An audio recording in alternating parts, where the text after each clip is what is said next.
You flush what feels like a perfect iron. Look up and short again, right in the bunker. Here's the number that no one ever told you. 80% of missed greens are short. Not sometimes, not just bad golfers. 8 out of 10 greens are missed short. And your miss is not random. It's actually the most predictable event in all of golf. And the golf course is built to punish it. Today, I'm going to show you the danger map, the 2 reasons that your ball keeps walking into it, and how to fix it with the 1 range trip you actually have every week. My name is Isaak Ramsey, and turning those numbers into practical practice plans for busy golfers is what I do all day. Just this year, I've helped people break 90 for the first time, break 80 for the first time, and cut their handicaps in half, all utilizing the free content that we put out and utilizing the Play Ready Golf app. Speaking of free content, I've got the 26-page practice planner down below alongside the 59-minute practice plan already built for you. So if your range sessions get planned out after you've already dumped out the bucket of balls, those 2 things are all that you need to get better at golf with the limited time and resources that you already have. And it helps you avoid that danger map that I mentioned earlier. ShotScope has a database of over 30 million real golf shots from amateurs. People just like you and me, all shots that were tracked automatically. That's important because these are not self-reported, and the numbers say that 80% of missed greens are missed short.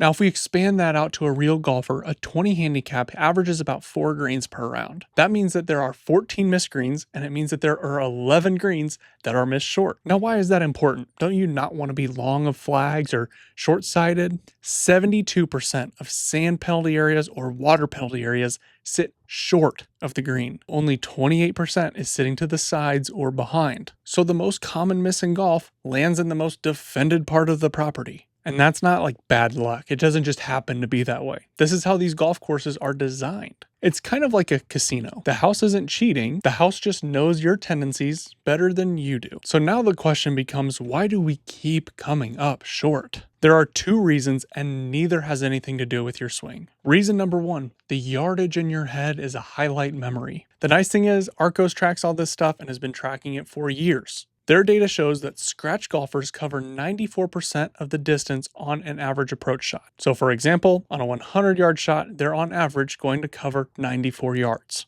A 20 handicap, 1 in 4 shots carry less than 70% of the total distance. So using that 100-yard example, 1 out of every 4 100-yard shots for a 20 handicap will go less than 70 yards, whereas scratch golfers only do that about 8% of the time. Here's what's actually happening. When someone says, I hit my 7-iron 160 yards, what they're probably thinking about is, when I hit my 7-iron really well, it goes 160 yards at best. When you ask an average golfer how far they hit a certain club, they'll probably describe it to you like how Apple Maps describes how long a drive is going to be. Apple will tell you it's 25 minutes to work, even though you know in your head it's 32. Apple's not taking into account the crosswalks and all the red lights and maybe that random tractor if you live in the Midwest like I do. Apple thinks that drive takes 25 minutes because it took 25 minutes one time for one driver, but for everybody else, it took way longer. It's the same thing with average yardages for most golfers.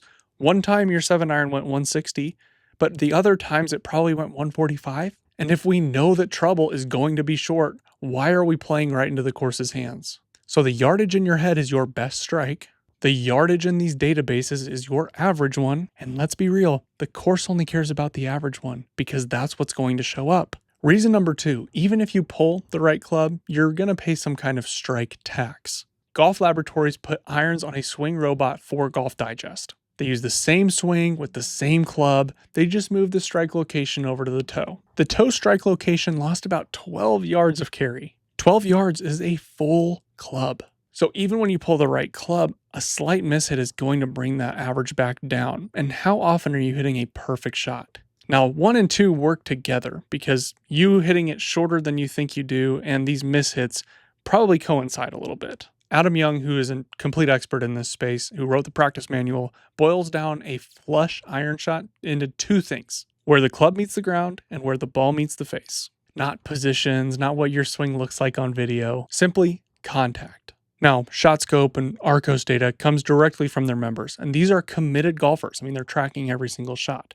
So the average golfer typically probably misses even worse than these players do. So we've seen this movie over and over again where we're missing short and penalty areas are short. How do we escape this? How do we fix the problem? 3 simple pieces. Number 1, in your next round, simply try to hit the back of every single green. We've covered plenty of times before in previous videos about how important iron play is to lower scores and how even more so greens in regulation is important for lowering your scores.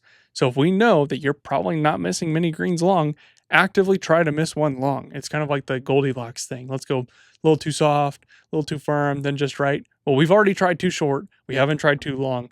Then we can get it just right. I actually did this for a couple months in college, and it really improved my awareness of how far my clubs went. If you've been stuck in the 80s and you're trying to get into the 70s more, this is exactly what you need to do. ShotScope's data shows that golfers who shoot consistently in the 70s average about 9 greens a round, whereas golfers who average in the 80s hit about 5 greens per round. The first piece of this is actively trying to hit it long on the course. And then when we've got more limited time, we're going to move over to the range and focus on contact. Now, what does this mean?